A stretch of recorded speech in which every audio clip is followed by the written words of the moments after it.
சண்டிகேஸ்வரர் முன் கைத்தட்டலாமா என்ற சந்தேகம் உங்களுக்கு உள்ளதா? எல்லா சிவன் கோயிலிலும் சண்டிகேஸ்வரர் சன்னதி இருக்கும். அந்த சன்னதியை அடைந்ததும் சிலர் கைகளை தட்டி வணங்குவர். ஆனால் சண்டிகேஸ்வரர் முன் கைத்தட்டினால் பாவம் வரும். ஏன் கைத்தட்டக்கூடாது என்பதை இப்பதிவில் காண்போம் வாருங்கள். சோழ நாட்டில் சேஞ்சலூர் பகுதியில் எச்சதத்தன் பவித்திரை தம்பதி வசித்து வந்தனர். அவர்களுக்கு விசாரசருமன் என்ற மகன் இருந்தான். இவர் பசுக்களை மேய்க்கும் தொழிலை மேற்கொண்டிருந்தான். விசாரசருமன் தினமும் பசுக்களை மேய்க்க செல்லும் போது அங்கு மணலில் சிவலிங்கம் வடித்து தியானம் செய்து வழிபடுவதை வழக்கமாக வைத்திருந்தான். இந்த மணல் சிவலிங்கம் மீது மேய சென்ற பசுக்கள் தானாக பாலை சுரந்து அபிஷேகம் செய்யும். ஒரு முறை இதை மாட்டின் உரிமையாளர் கவனித்து எச்சதத்தனிடம் சொல்லி மகனை கண்டித்து வைக்குமாறு கூறினான்.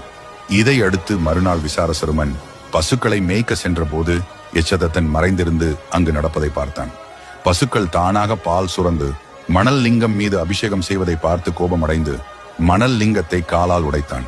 இதனால் கோபமடைந்த விசாரசருமன் தான் கையில் இருந்த குச்சியை எச்சதத்தன் மீது எறிந்தான். அது கோடாரியாக மாறி அவரின் காலை காயப்படுத்தியது.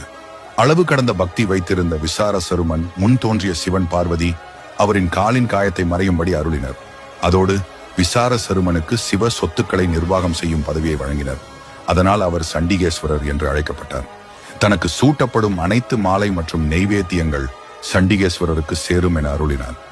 சண்டிகேஸ்வரர் எப்போதும் சிவதியானத்தில் ஆழ்ந்திருப்பார். அவர் முன் கைத்தட்டி அவரின் தியானத்தை கலைப்பது மாபெரும் பாவம். சிவனின் சொத்துக்களை பாதுகாக்கும் பணியில் ஈடுபட்டிருக்கிறார் சண்டிகேஸ்வரர். எனவே சிவ தரிசனம் செய்த பிறகு சண்டிகேஸ்வரரை வணங்கும் பொழுது மெதுவாக சத்தம் வராமல் கைகளை துடைத்து காண்பித்து, கோயில் சொத்து எதையும் நாம் எடுத்து செல்லவில்லை, எனக்கு சிவனின் அருள் மட்டும் வேண்டும் என சண்டிகேஸ்வரர் தியானம் கலையாமல் சொல்ல வேண்டும்.